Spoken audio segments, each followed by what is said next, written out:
Hey everybody, it's Adrienne. I have a fun video for you today. There's no sewing, but we're going to be talking about all of these different bridal fabrics and how to describe them and their actual names and some functions of them. So one of the things I wanted to start with first is just explaining that fabric has two main descriptors on the technical side. One is the weave and then one is the fiber. So you can have fibers like cotton, polyester, silk, rayon, and then you can have different weaves like plain weave, satin weave, boucle. There's all different words to describe those, and they pair together to create the different finishes of fabrics. So you can have a silk satin, you can have a polyester satin, all these kind of different combinations that create all the different looks beyond just the color difference. And then there's different weights to all these fabrics too. So what I have out for us to look at is actually, this is just some real fabrics I'm using currently.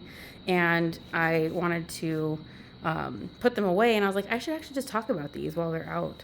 So I wanted to talk about how to describe these as well, because sometimes it's helpful to just have a little bit of extra information like that. If you're selling a wedding dress, or if you're designing someone for, designing a wedding dress for someone, having extra verbiage is really handy. Now, these first two that I have here are two different types of satins. This one has, you can see the little weavings through it. This is supposed to be like a nice little crepe-backed satin vibe that has a little bit of some texture to it. This side is referred to as sheen. So it has a very high shine to it. It almost looks nice and watery. And the other side has a nice matte finish that's kind of similar to like a slubbed silk. And you can use either side of this fabric. It's really shiny, really pretty. If you're comparing it to this next satin under here, this satin I would not describe as shiny, but more of a luster. So luster means it has a nice soft glow to it. This one I would not describe as glowy because it's very, very bright and shiny. This one is like you've turned it down a little bit. This is a little bit dimmed. This has a very nice medium weight. You can hear it. You can hear it. It's nice. It's not too crispy and it's not too soft. There's a lot of different weights of satin, from like liquidy all the way up to super stiff Duchess satin. So luster and sheen are good degrees to describe. Either it's got a very high sheen, a low sheen, or a soft luster.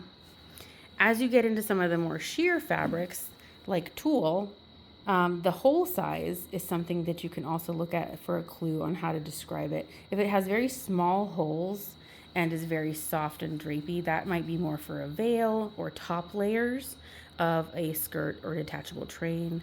Whereas this one here has very large holes and is very, very crispy. This is gonna do some structural work. That's usually not on like the top layers of anything.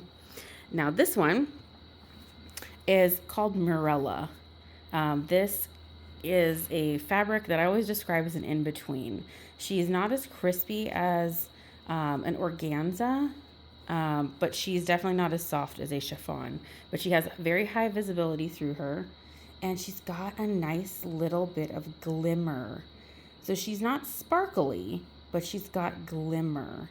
And if you wanted to compare it to a sparkle tulle, you can see these have very different payoffs. Let's put those next to each other. So if you have a bride that wants high visibility, glitz and glam, that's going to be glitter tulle.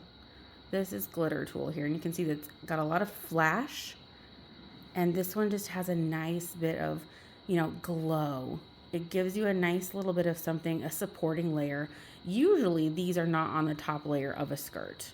Sometimes they're really close to the top, again, just to give you high visibility. But you can see these two do a similar idea, but in different degrees. So this is a little bit more soft, but it still gives you some personality. And this is very personality forward. So that's a good way to describe a sparkle skirt, as you say. This has a lot of forward personality. She's a very high speaking fabric, whereas this one, she says a little something. She says a little something extra. She's not too loud, but she definitely gives a lot of depth underneath other layers.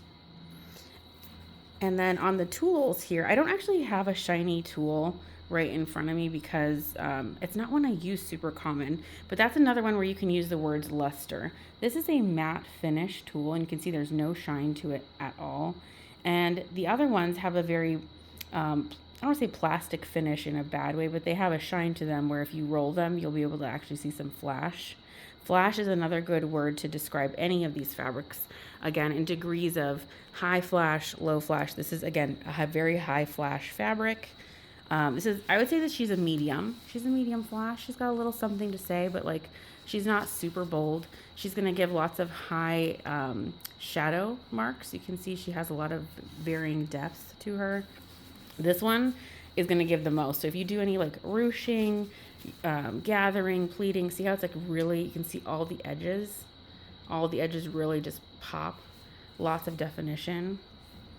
She's going to be a lot softer. See, we can scrunch her all up and you don't really see the edges of everything. Very, very soft. So again, I just wanted to give some extra, clues on verbiage for how to talk about fabrics and describe them. Again, when you're working with a bride or talking to the bride, you want to have lots of knowledge. You don't want to sound like a know-it-all, obviously, but it's nice to give them some clues as to why they might like these fabrics. And you can also listen for them to say, if I want a really, flashy dress, they might be describing this fabric or this fabric, and those are totally different. So it'll help you learn to listen for those kinds of clues when you're talking with a bride, whether you're selling them a dress or sewing them a dress. All right, well, that's all I got for right now. I hope you guys have a great rest of your day or night, wherever you are. I'll see you in my next video. Bye-bye.